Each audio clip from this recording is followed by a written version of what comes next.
Chapter 1. The Watcher in the Quiet. Double receipts, double succeeds. She awoke to the sound of footsteps again. They were soft, almost polite, like whoever they belonged to had no intention of being caught, only heard.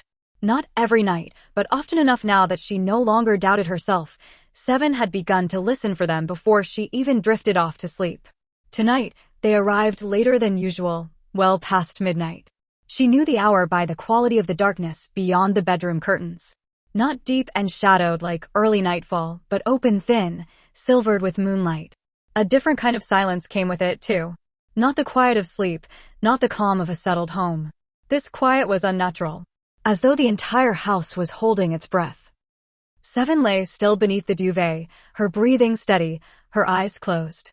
Her body was awake, even if she hadn't moved. She felt the air shift against her skin, the barely there current of air that always seemed to come just before the sound.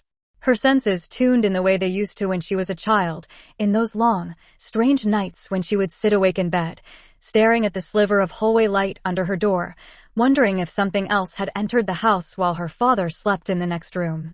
That same stillness lived in her now, a part of her that had never truly gone quiet. The footsteps moved again, a single creak on a wooden board. Not inside the room. Not close enough to see, but near enough for her to feel the vibration in the floorboards through the mattress. She didn't open her eyes. Instead, she moved one hand slowly across her chest, her fingers brushing against the delicate silver chain that never left her neck. The charm, a simple crescent moon, flat and smooth from years of wear. Her thumb found its edge and traced it once, a habit older than memory.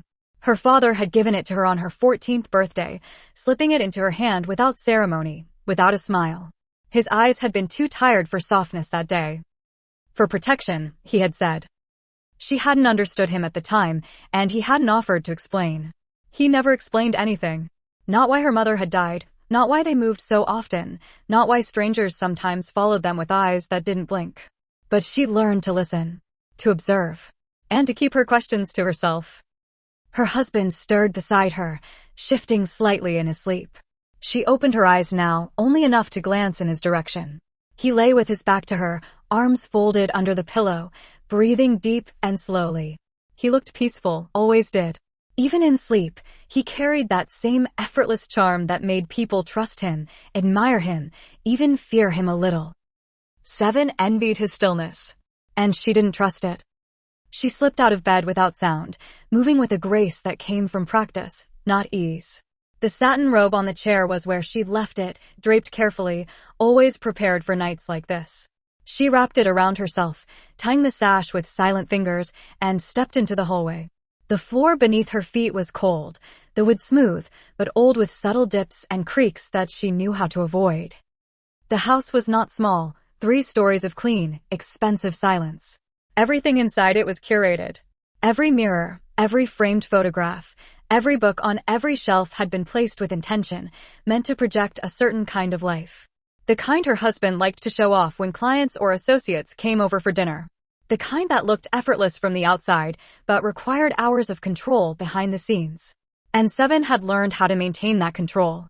She had learned how to smile without revealing her teeth. How to walk into a room without leaving a trace of herself behind.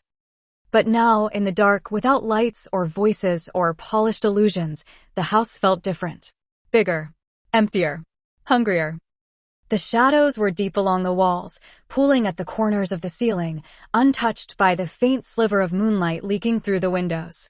She walked slowly past the staircase, each step soundless.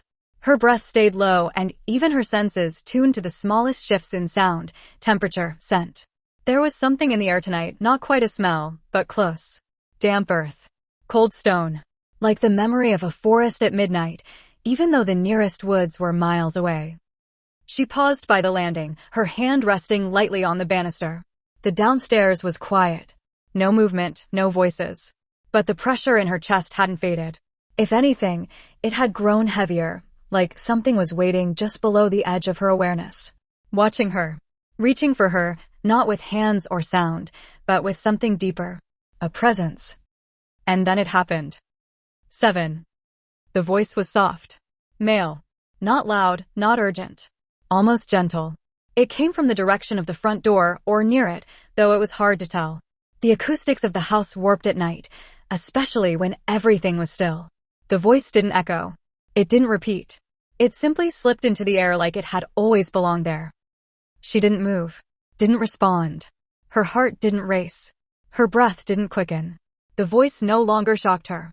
This wasn't the first time. She had heard it weeks ago. At first, just a whisper, distant, uncertain. Then more often, closer, clearer. Always after midnight.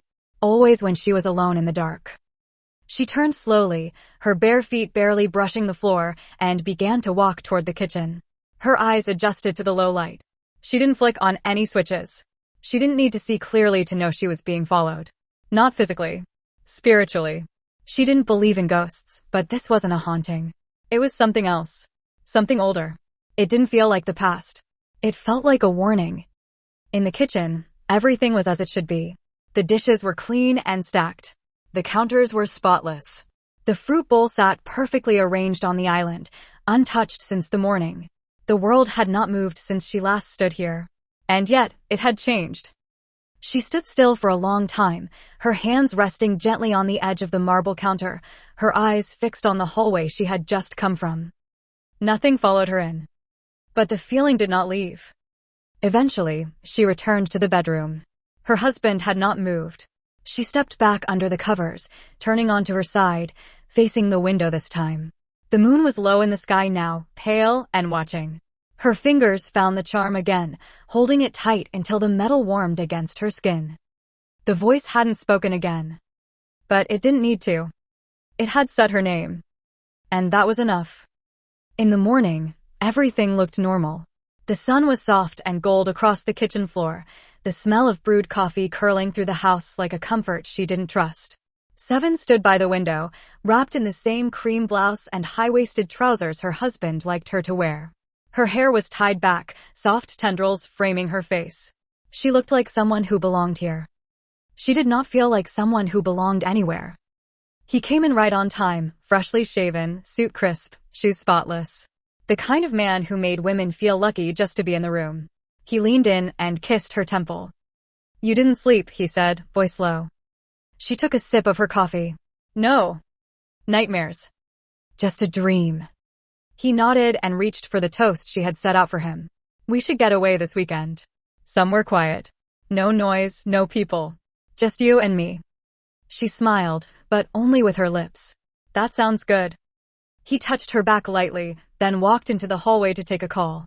She stared at the place where he'd stood, the air still warm where his presence had been. "Quiet," he had said. But quiet wasn't peace. Not anymore.